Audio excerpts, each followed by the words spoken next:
नमस्कार। 77% वोटर एक ही पार्टी चुनते हैं। एक देश एक चुनाव के पीछे क्या है मोदी सरकार का राजनीतिक मकसद?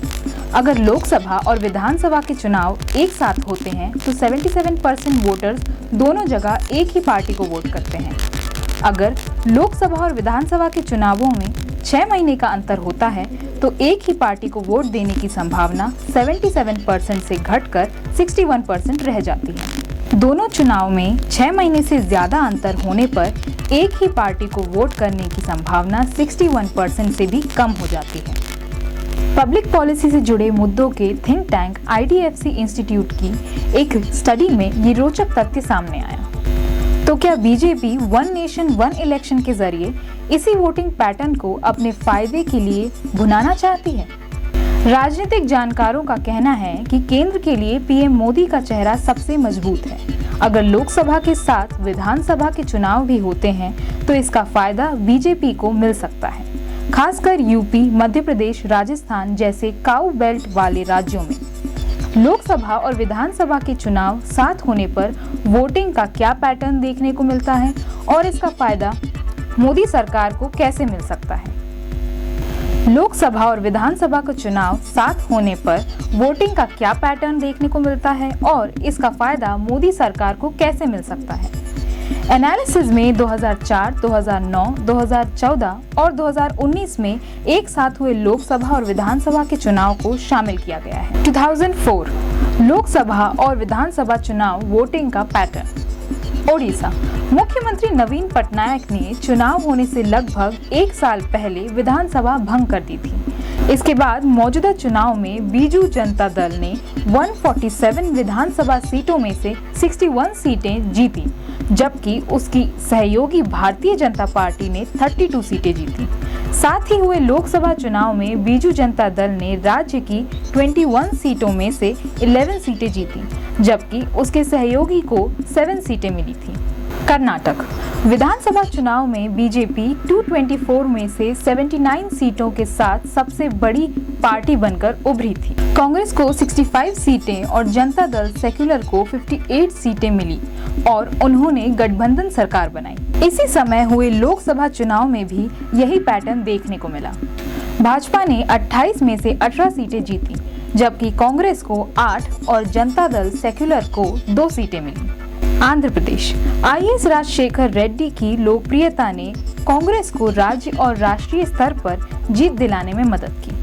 294 विधानसभा सीटों में से कांग्रेस पार्टी को 185 सीटें मिली। तेलुगु देशम पार्टी जो एक दशक से राज्य की सत्ता में थी, उसे सिर्फ 47 सीटें मिली। इसी तरह लोकसभा में कांग्रेस ने 42 संसदीय सीटों में से 29 सीटें जीती, जबकि उसकी प्रतिद्वंदी तेलुगु देशम पार्टी को सिर्फ 5 सीटें मिली। सिक्किम में पवन कुमार चामलिंग के नेतृत्व में सिक्किम डेमोक्रेटिक फ्रंट की सरकार दोबारा सत्ता में आई। सिक्किम डेमोक्रेटिक फ्रंट ने 71.1% वोट्स के साथ 32 विधानसभा सीटों में से 31 सीटें हासिल करके आसानी से सत्ता बरकरार रखी। इसके साथ ही पार्टी ने राज्य की एकमात्र संसदीय सीट भी जीत ली। आंध्र प्रदेश वायएसआर कांग्रेस ने 175 में से 151 सीटें जीतकर बहुमत हासिल किया। दूसरे नंबर पर तेलुगु देशम पार्टी ने 23 सीटें जीती और यहां कांग्रेस का खाता भी नहीं खुला। लोकसभा चुनाव में भी वायएसआर कांग्रेस ने कुल 25 में से 22 सीटें जीत ली। ओडिशा विधानसभा चुनाव में बीजेडी ने 146 में से 112 सीटें जीती। भाजपा को 23 और कांग्रेस को 9 सीटें मिली। लोकसभा की 21 सीटों में बीजेडी ने 12 और बीजेपी ने 8 सीटें जीती। कांग्रेस एक भी सीट नहीं जीत सकी। सिक्किम विधानसभा चुनाव में कुल 32 सीटों में से सिक्किम क्रांतिकारी मोर्चा को 17 सीटें और सिक्किम डेमोक्रेटिक फ्रंट को 15 सीटें मिली। वहीं लोकसभा की एकमात्र सीट भी सिक्किम डेमोक्रेटिक फ्रंट को मिली। अरुणाचल प्रदेश विधानसभा चुनाव में भारतीय जनता पार्टी ने 60 में से 41 सीटें जीत ली। कांग्रेस सिर्फ 4 ही सीटें जीत सकी, जबकि पहली बार यहां चुनाव में उतरी जनता दल यूनाइटेड ने भी 7 सीटें जीती। एक और नई पार्टी नेशनल पुलिस पार्टी को भी 5 सीटें मिली। एक और नई party national police party NPP को भी 5 सीटें मिली। लोकसभा की दोनों सीटों पर भाजपा ने जगह बनाई। अगर विधानसभा और लोकसभा चुनाव साथ नहीं होते तो क्या पैटर्न दिखता है? IDFC इंस्टीट्यूट की स्टडी में इस सिनेरियो को समझने के लिए कर्नाटक का उदाहरण सबसे सटीक है।